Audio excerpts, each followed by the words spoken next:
Electricast. Mothers know all about life's tricky transitions. Thankfully, Ollie helps you prioritize wellness through every age, life stage, or magnificent mood change. Need a multitasking multivitamin that keeps up with you? How about an essential prenatal for you and baby? Ollie's got you through it all. Life's tricky. Your wellness routine shouldn't be. Get what you need at ollie.com. This episode is brought to you by Merrill. Join one of the most iconic names in wealth management, Merrill. You'll be part of a dynamic team of advisors and specialists working hard every day to grow their clients' wealth. And with the support of best-in-class research, advanced digital tools, and the resources of a global institution, it's truly an opportunity you can be bullish about. Learn more at careers.bankofamerica.com. Copyright 2024, Bank of America Corporation.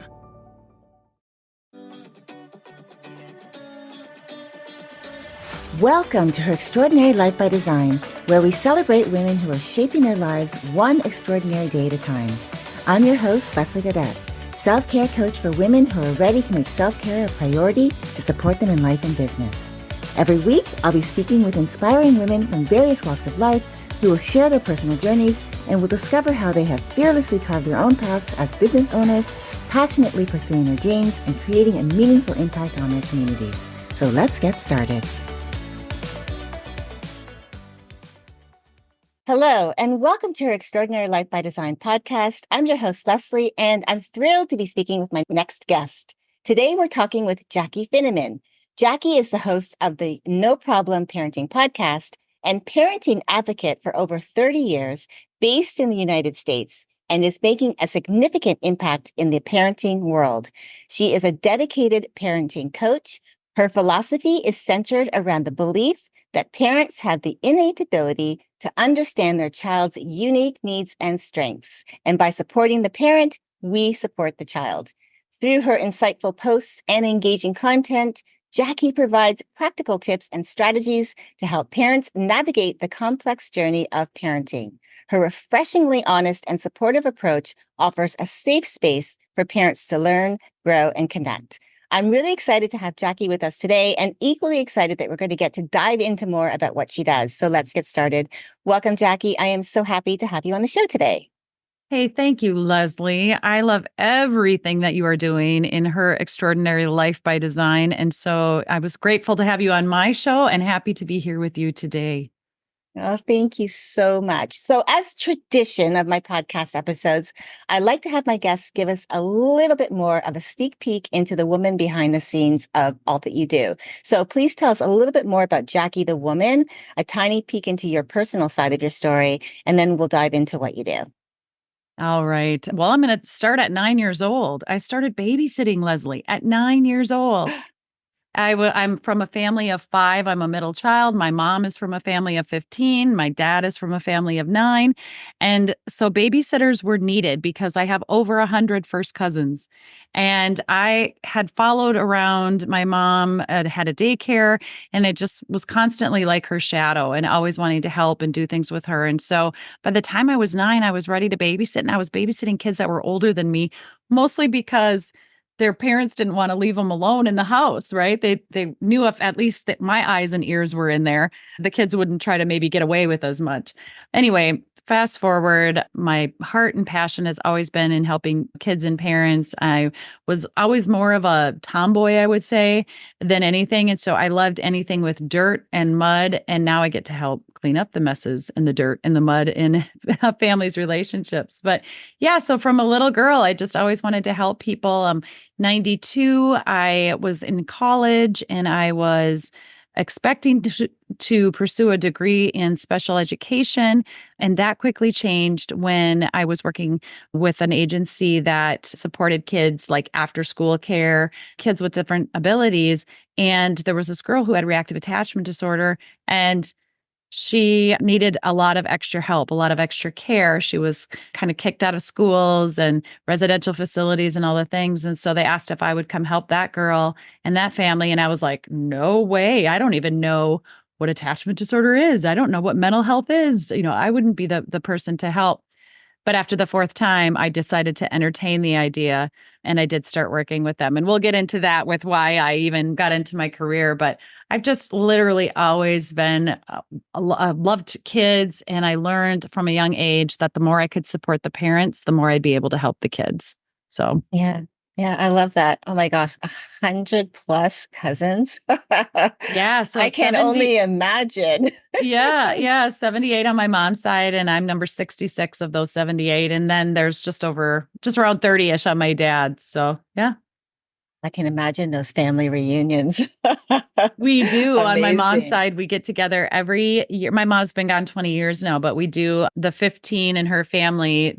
We created this booyah party every Labor Day weekend. And so we make booyah soup in a 45-gallon cast iron pot that we stir the soup with boat oars. We all get up real early in the morning, not all of us, but a bunch of us, and make the soup, cut the veggies, do all the things. And then usually every year we have around 250 people that come and join, and they're all related. I love it. I love it. Love it. Thank you so much for sharing that. I think that is so cool to know. So let's get into what you do. Your career, I've been doing a little bit of research. So your career began in 1990 working with children with the special development abilities. And you just mentioned that you first started working with someone who had reactive attachment disorder. How have these experiences shaped your approach to parenting coaching and the philosophy behind no problem parenting? That's a great question. So I did start in 1990, actually 90. I was still in high school. I graduated high school in 91, but the summers I would work with kids with different abilities as a paraprofessional within a school district and then within another nonprofit. And by 92, this girl with reactive attachment disorder had been introduced to me. And that's when I was like, I have no idea what that is. I had to go to the public library and look it up on microfiche because, of course, there was no Google back then, or didn't have access to the internet at that point. So I went and I researched and I was like, oh my gosh, what is this diagnosis? Like the severe end of it is Charles Manson.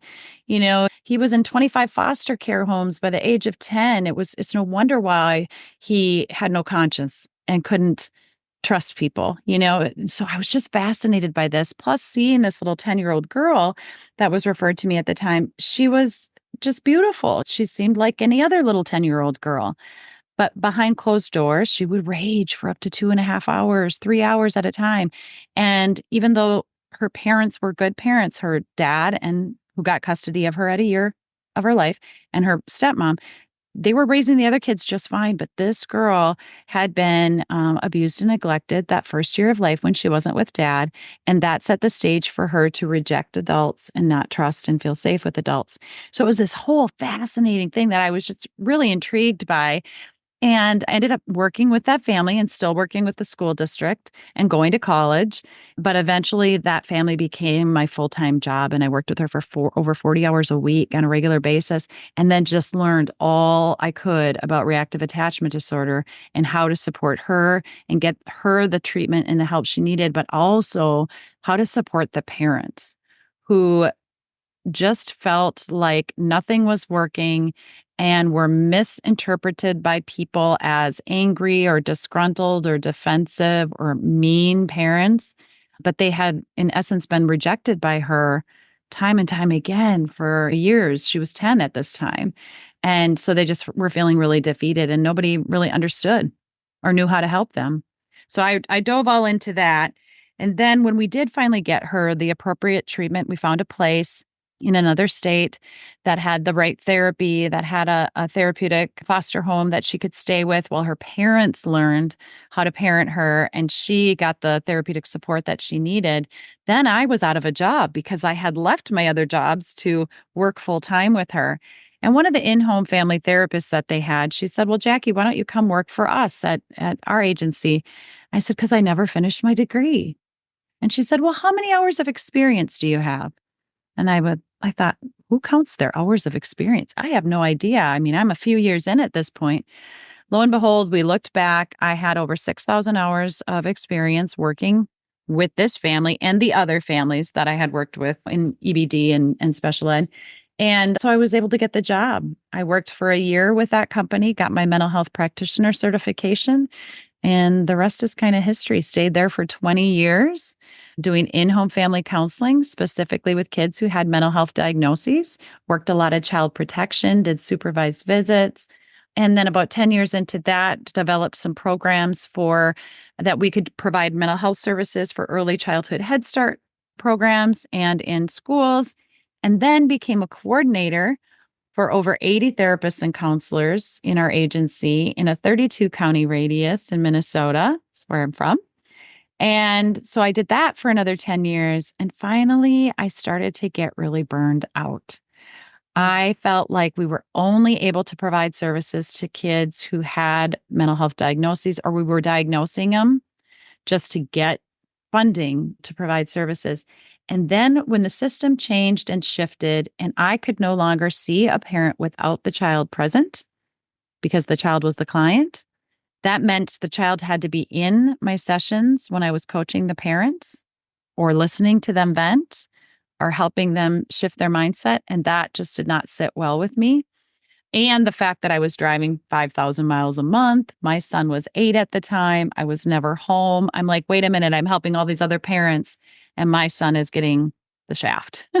And mom and dad are both working too much. So long story short, I ended up leaving that agency, leaving that 20-year career to become a parenting coach, private pay, outside of the system, no counseling or therapy included, and starting my company, which is called Hello World.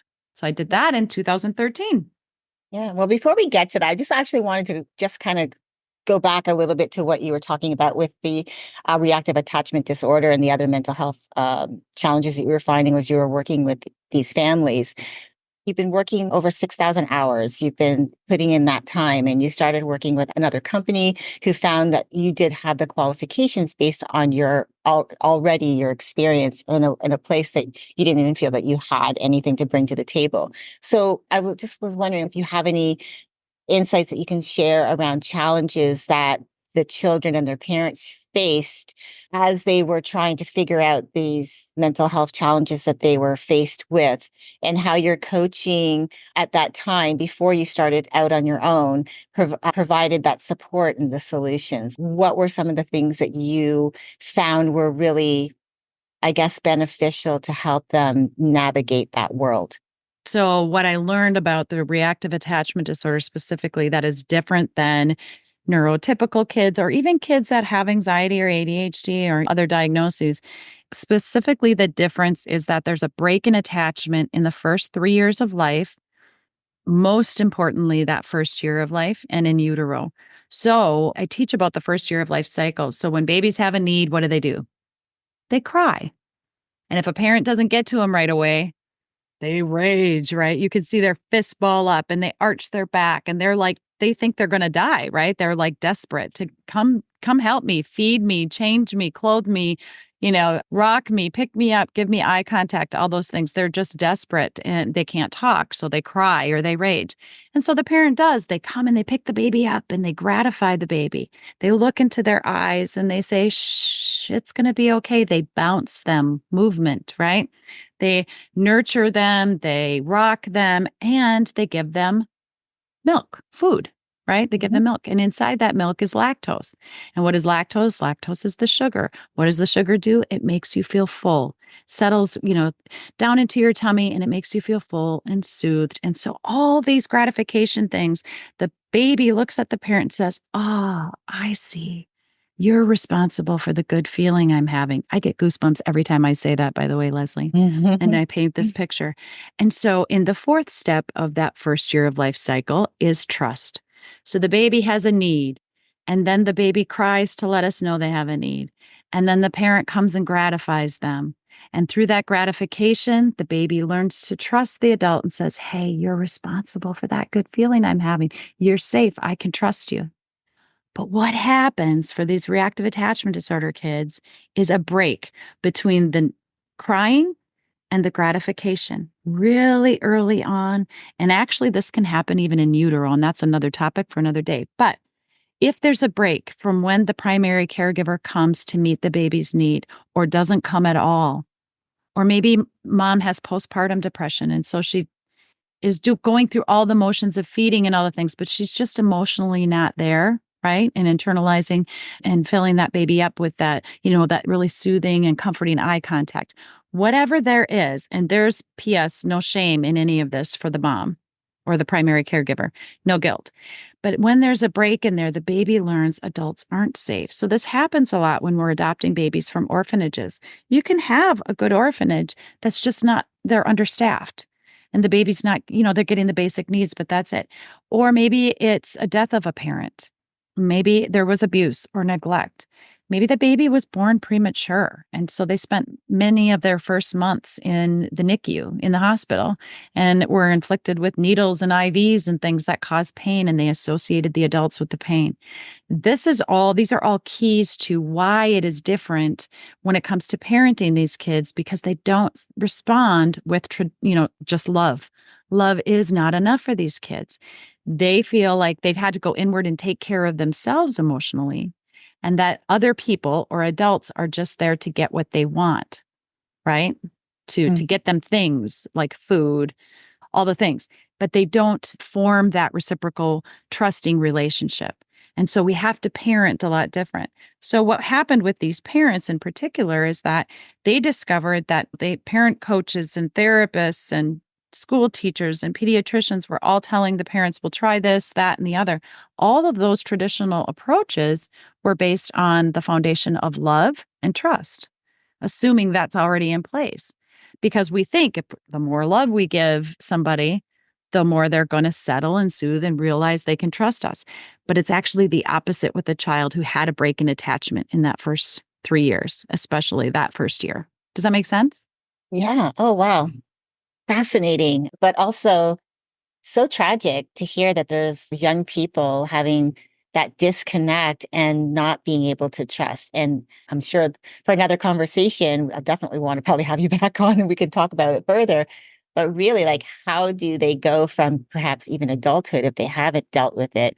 That's probably something else that they'd have to go through. And I'm sure it's really difficult to navigate this world, especially if there's no trust in other humans, no trust in your parents, no trust in the people that are in your circle. And so, yeah, thank you so much for sharing about that, because it really was fascinating to me to learn about that as I was learning more about you. So you did now mention Hello World, LLC. In launching this, from what I've learned, you aim to awaken family attachment by empowering parents to be confident leaders. So how do you translate this mission into actionable strategies for the families you work with? Yeah, so we started the company. It's called Hello World. You can hear that whole story on episode 32 of the No Problem Parenting podcast, but I have since rebranded to No Problem Parenting. So the company's kind of hidden there in the background. Nobody really knew what Hello World meant other than if they had met me, but No Problem Parenting describes what I do. So I started the first 4 years of Hello World. I was only working with parents who had kids with attachment disorders or reactive attachment disorder, and did that for 4 years because that's just my specialty. But some other parents were saying, hey, if you can help those really tough families like that are experiencing rejection from their child, why can't you help me? And so I thought, well, I don't know, because I have a kiddo and I struggle on any given day to know what to do with my kid too. We all of us as parents, no matter how skilled you are, our kids throw us curveballs and we need support. But I did, after about a year of more and more parents coming to me, I thought, all families have a need for awakening attachment. It's not just about kids who aren't attached. Like, we all want to be really close and have great relationships with our families. And all of us want to be attached. And you don't have to have attachment disorder to have maybe some conflict, right, within the parent-child relationship or the parent-parent relationship. So I thought, well, I'll give it a try. So in 2016, 17, I opened it up to working with any family. And then by 2018, I was like, I'm starting to hear some common themes in the things that I'm coaching parents. I'm saying some of the same things, whether their child has attachment disorder or they have anxiety or ADHD, or the parents are working and they're just super stressed and frustrated or over worried. I'm saying some common themes no matter who the parent is. So I went back in 2018 and reviewed hundreds of Zoom sessions. I'd been doing WebEx at the time, but back in 2016, I started virtual sessions. And so 2018, I'm watching all these different sessions and I'm pulling out those common themes and those common coaching ideas and strategies. And I came up with 3 core themes or 3 core tools that I teach parents and ended up turning that into No Problem Parenting and launched that in 2019. Ooh, love that. That's amazing. So yeah, I think that's lovely. It's a great way to transition from one into the other and still being able to use your skill sets, because even we don't even realize that some of those skill sets are still they're still going to be relevant to some of the things that you deal with, even if you don't have any mental challenges, if you will, to deal with. Even as kids growing up, I can't remember that far back of being a child, but I know that just from watching kids, you can see the wheels are turning when they're trying to figure things out. And especially if they haven't had life experience like myself or other people who are listening to this episode could understand, is that kids just, they're learning all the time. They're learning every day. And especially in those formative years, they're learning how to be young people and turning into adults. And so the ways that you're teaching parents is like, okay, it might not be based on reactive attachment disorder or other mental issues or challenges, I should say, that they might have, but these still could apply to helping your children or even helping you to be able to manage. So I love that. I believe that you're a leader in parenting. I feel like what you do is you're really helping families have deeper connection, to be able to talk to each other. That's the hard thing at times, is sometimes we feel like we're saying the same things or we're saying what we want, but we're not necessarily understanding. It's like we're all saying what we want and it's typically the same thing, but we're saying it different ways that we're not picking up on that. So how do you empower the parents that you work with, to take the lead, especially in their family dynamics, particularly when they're facing challenging behaviors or resistance from their children? Yeah, I love that question. It's super key. This is why No Problem Parenting helps any family, even if you're not struggling right now, even if you're going along, life's going well, or if you're that parent that has tried absolutely everything and you're butting your head up against a wall. No Problem Parenting is a mindset shift for parents. It's an advocacy. It's an empowerment. I'm going to lift you up, because when parents are confident, everything else falls in line. Kids settle down, and or even if they don't and they still struggle, you're in control of yourself. You're feeling confident that you can find the resources, the next thing that's going to help your child. You can lead the way. So I created this 3-step approach. And this year, we've added so much more to our membership community, making it, number one, cost effective, but also helping the No Problem Parenting model grow with you and your kids, right? As your kids grow. So step 1, seek first to understand, why is my child behaving the way they're behaving? And I'm going to tell you, parents, 90% of the time, it's not what you think. It's not the lying, the stealing, the back talking, the wet noodle tantrum on the floor. That's just the surface behavior. We're going to get to the root of that and figure out, why are they doing that?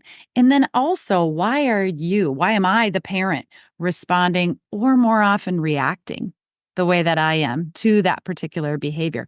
What's going on for me? What's setting me off? What's kind of amping me up, making me frustrated or worried or feel guilt or shame? So we get to the root, seek first to understand. We're going to get to the root of that. Step 2 is to prepare for the worst. We can't always be prepared. Life throws us curveballs. Our kids most certainly do. But there are those day in and day out behaviors or challenges that we know are going to happen the minute we pick them up from school or daycare, or we tell them no, or we try to get them to bed at night. There are those certain behaviors that we know they're going to do that we're dreading. I teach you to prepare for those so that you respond instead of react. In fact, I teach parents to look forward to those and actually welcome those kinds of challenges because that's our job as parents. We want them to do those things. We want them to mess up and make mistakes and defy and control and all that when they're in the comfort of our home so that we can teach them cause and effect and how to pull up their bootstraps when times are tough and how to recover from adversity. And then step 3 is to change the conversation.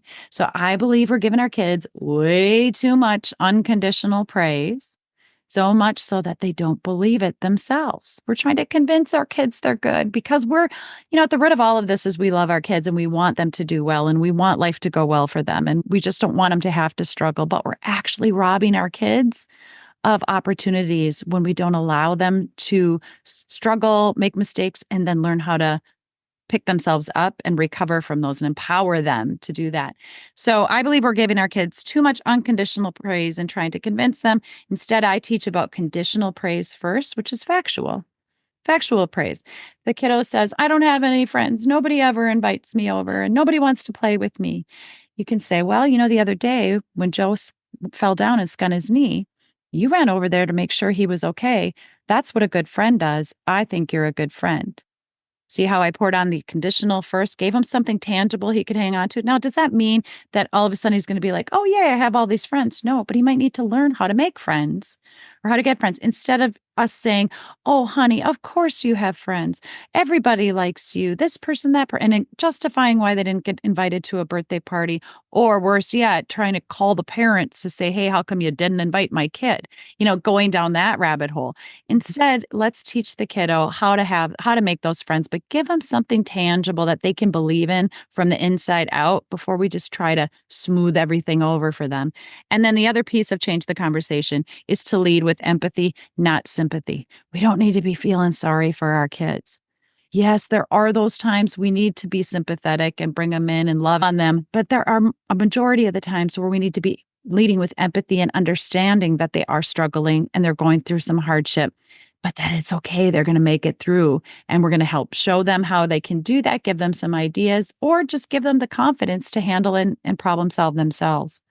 So that's the 3-step process to no problem parenting. And it works with parents. It works with managers and supervisors and husbands and wives and all relationships. You just tweak it for the relationship that you're really trying to resolve. Yeah, I love that process too, because of we always have these external things that are influencing us. And especially as a child, you want to be liked, you want to belong, you want to feel like everybody's your friend, that you have a lot of friends, that there's no conflict, there's no issues. But that's not how life works. That's just the fact.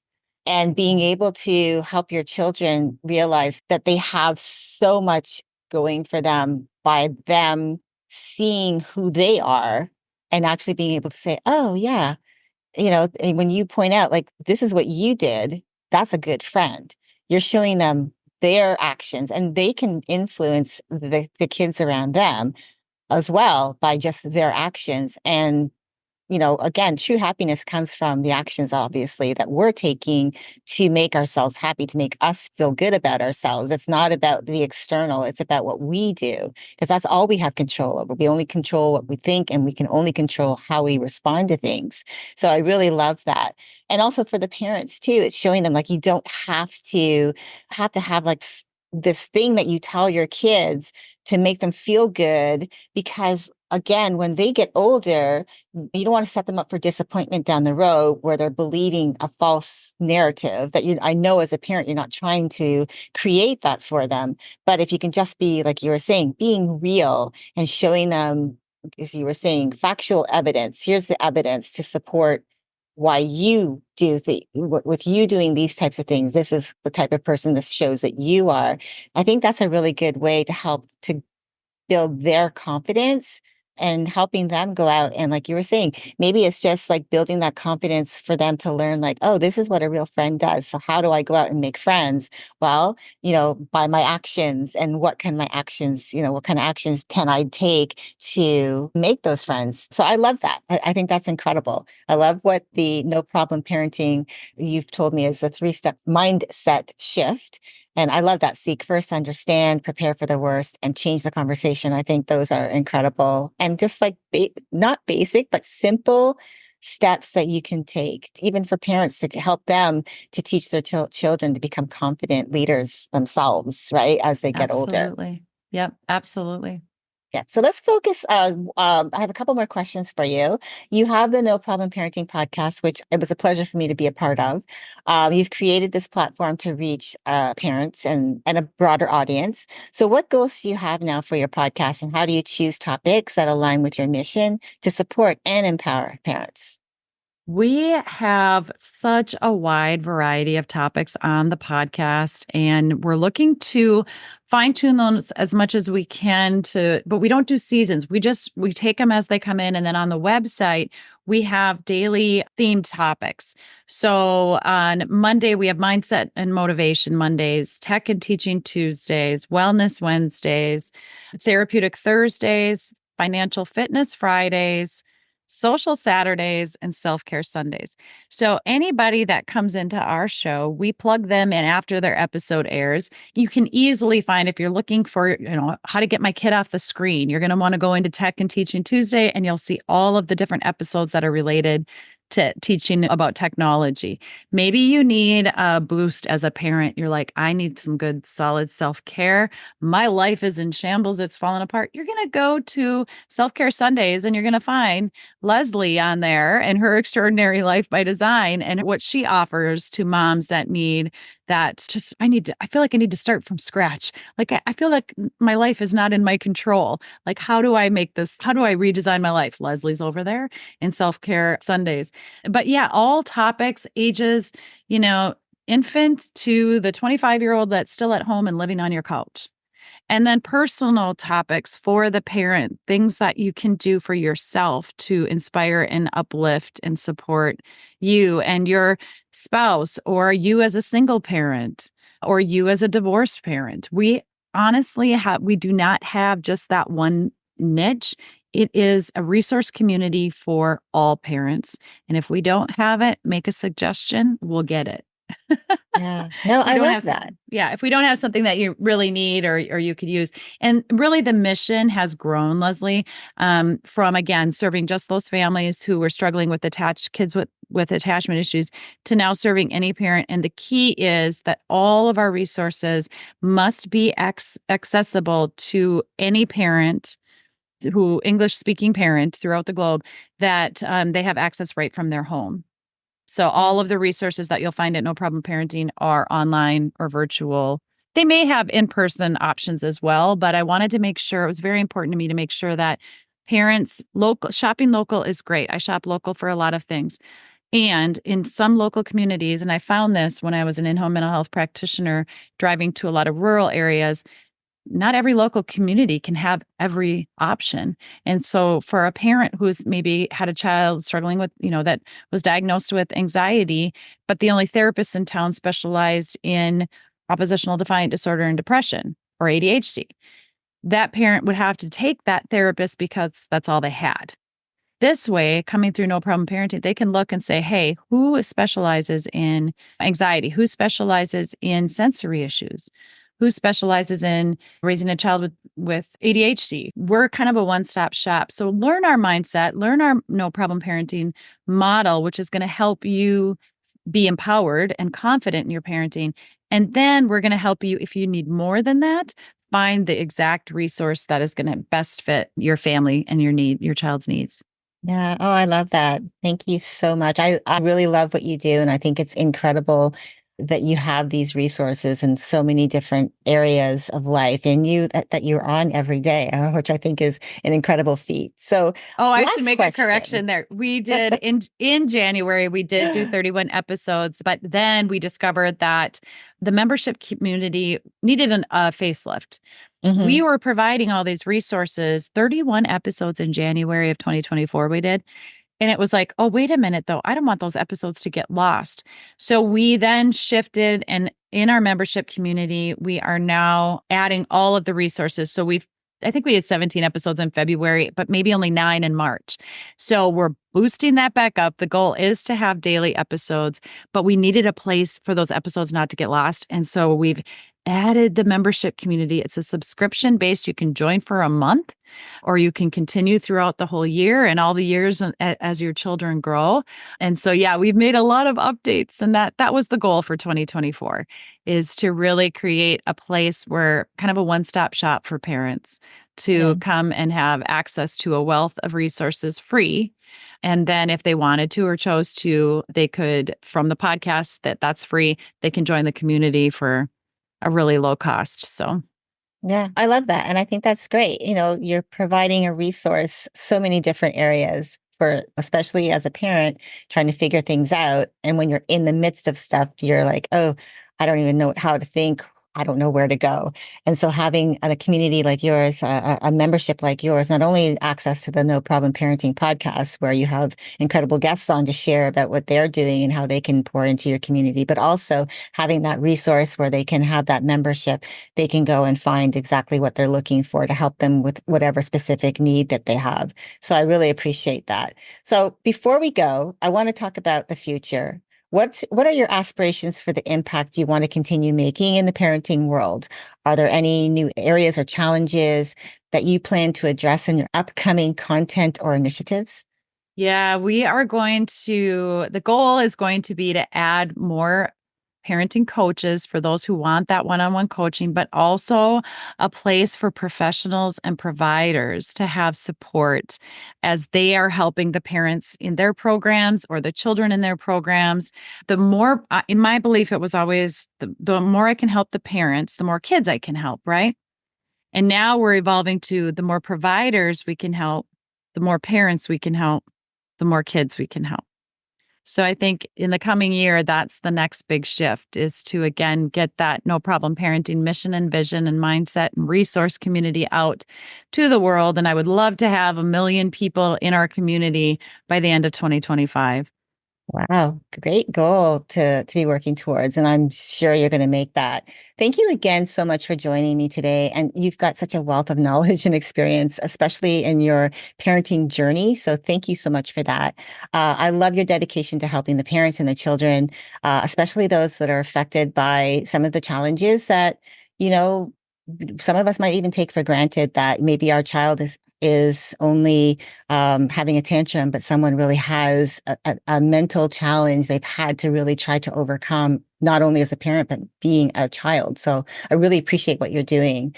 I'll make sure to include your contact information for the community that's listening today that can get access to what you have.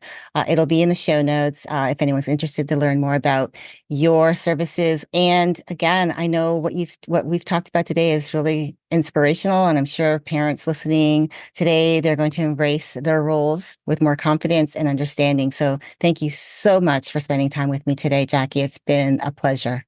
Well, thank you for having me, Leslie. I'm grateful to have connected with you. You are a wealth of knowledge, support, and affirmation and validation for so many moms out there. So I'm happy to have you as part of my community as well. Thanks for having me on your show. Oh, thank you so much. And to our listeners, I hope today's conversation with Jaci has inspired you and filled you with encouragement for your parenting journey. Remember, every challenge also brings an opportunity to grow stronger and more connected with your family. May Jaci's insights provide you with hope and a fresh perspective on nurturing your relationships at home. Until next time, keep dreaming, keep believing, and keep designing your extraordinary life one day at a time. Thank you for joining me on Her Extraordinary Life by Design. I hope you've been inspired and empowered by the incredible stories shared on this show. If you enjoyed this episode and the conversations we've had, I would greatly appreciate if you could take a moment to leave a review. Your feedback and support mean the world to me, and it will help others discover the podcast and join our empowering community. Remember to hit the subscribe button so you never miss an episode. Together, we can continue to learn from these amazing women, uncover their extraordinary journeys, and be motivated to create our own lives by design. Thank you again for tuning in. Until next time, stay empowered and keep shaping your extraordinary life one day at a time.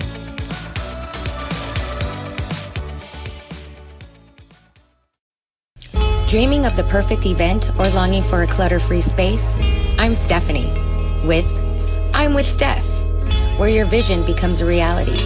From magical weddings to transformative home organizing, we bring you expertise and passion to every project. Whether you're planning a grand celebration or seeking peace through organization, we tailor our services to meet your unique needs. I'm with Steph. To explore our services and connect with me directly, visit imwithsteph.com. Mention Electricast for a 20% discount. For those of you who dream of a world where music and podcasts live together in perfect harmony, now for the first time, Electricast gives you a magical compilation, Pod Till You Drop, Volume 1, where we give you the best in tunes and the best in podcasts. Feast your ears and hear the culture. Available now wherever you listen to music.